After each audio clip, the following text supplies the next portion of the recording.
Look, your iPad just became a serious filmmaking tool, but if you're not setting it up right, you're wasting its potential.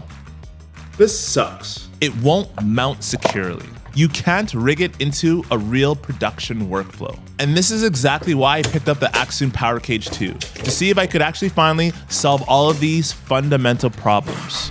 By the way, if you're hearing me for the first time, my name is Bobby.T, and I help video creators fix gaps in their video setups. Now, let's break this thing down feature by feature, starting with why trusting your $1,000 or more iPad on a production set without the proper protection is a huge mistake. So personally, I use my iPad sort of 3 specific ways. The second screen for my YouTube videos, I need to see sort of my framing while recording my videos. For podcasting, making sure that my multicam setup is dialed in, checking my exposure, and avoiding any clipping of my highlights or shadows. And last but not least, for live streaming, keeping an eye on all my camera angles, especially my overhead and multi-camera setups, just to ensure that I have the right framing and the right pictures of what's going on during the stream. The thing is, the iPad screen is beautiful. It's bright, it's color accurate, and it's super vibrant. But it's not designed to survive a real production environment. It's so fragile and it could break on the slightest little thing. I can't tell you the amount of times where I've had my iPad sort of balancing on my desk in a random iPad case or angle while filming something, and a simple bump sent it tumbling to the floor. And luckily it has survived, but I wasn't ever going to take that risk again. One of the cool things is that the PowerCage is made with sort of a lightweight aluminum, meaning that it sort of keeps the iPad protected without feeling bulky and kind of taken away of one of the major features of this device.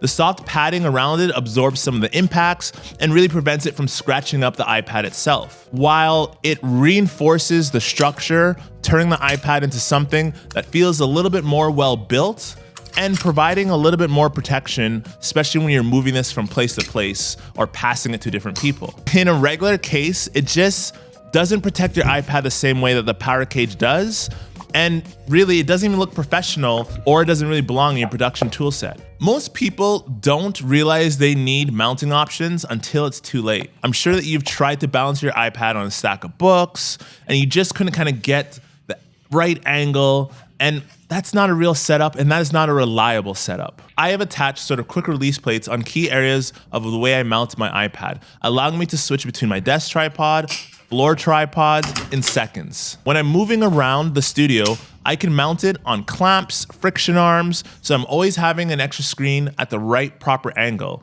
And this even works for some of my handheld work, whether if I'm trying to now mount this and put it on a seat or pass it to another individual without having to commit to a fixed setup. The PowerCage lets you mount it exactly where you need it and not have it be impeding the work that you're trying to accomplish. By the way, if you're getting any value out of this video, please hit that subscribe button. The biggest frustration when using an iPad for your video production is the battery never lasts. I use the 11-inch iPad Pro, and while that is fantastic for monitoring your videos, if you keep it at full brightness, straight up, you'll be lucky if you get an hour or 2 hours before the battery warning starts propping up.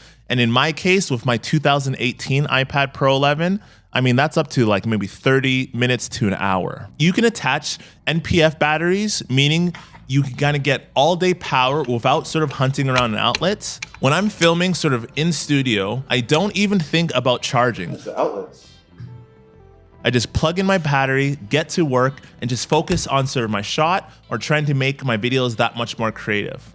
Now, straight up, the PowerCage does not come without its flaws. One of the biggest flaws that it has is that it's not compatible with your iPad Pencil. There's no placement or no way to have your iPad Pencil mounted to this iPad when it's in this cage.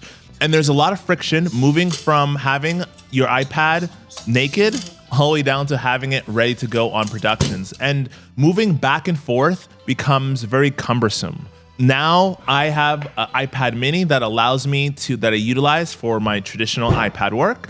And this iPad 11 lives in this cage. So that is the one caveat that I did not like about this. So now that you've got the protection for your iPad and a multi-tool setup ready for any production, let's make sure that you're not wasting your camera's potential by missing out on these 5 key accessories that I think everyone needs in their cameras. So check out this next video right here.